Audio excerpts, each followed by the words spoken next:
কি গো, এই বাজার এনে যে ফেলে রেখেছি কখন থেকে, দেখোনি তো, দেখবা না? কি দেখবো? তুমি একই বাজার নিয়ে আসো, আমি কি দেখবো তুমি নিজে বলো। হ্যাঁ, এই যে ঘরে মাছ রয়েছে, আবার কি নিয়ে এই যে আসবে? এই যে বদনামগুলো বদনাম কি? এখানে দেখো সর্ষের ফুল, এই দেখো বন্ধুরা বলবে তো আমি বলি, এই দেখো সর্ষের ফুল রয়েছে, এই দেখো আবার নিয়ে আসে। এই এই ফুল, যে এই ফুলটা দেখো একটু গাছ টাছ নেই, আরে সে ঠিক আছে, মানছি আমি, তোমার সবই মানছি, তো এখানে যেহেতু এতগুলো রয়েছে আবার আনার কি দরকার? এই যে এখানে এনেছে শীষ পালং শাক, এটা ভালো এনেছে, এটা খারাপ লাগবে না খেতে। এই দেখো, ও একটা গাছ নাকি এটা?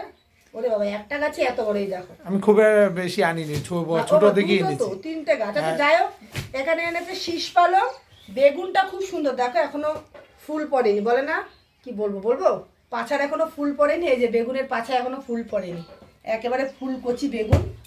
আর এখানে এনেছে সিম, এই যে সিম এনেছে, এই দেখো।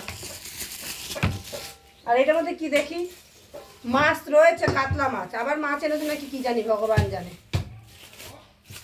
এই মাছ রয়েছে, আমি তো, আমার আরে মনেই নেই। বাবা, মুরগির মাংস নিয়ে আসি, এত মাংস, এত মাংসতে কি হবে? এ তো ভাল লাগে না। এক গাদা কাতলা মাছ রয়েছে, আবার এতগুলো মাংস রয়েছে, কে খাবে এত? তো এই হচ্ছে আজকের বাজার, সর্ষের ফুল, চিকেন, এখানে রয়েছে বেগুন, সিম, আর হচ্ছে পালং শাক।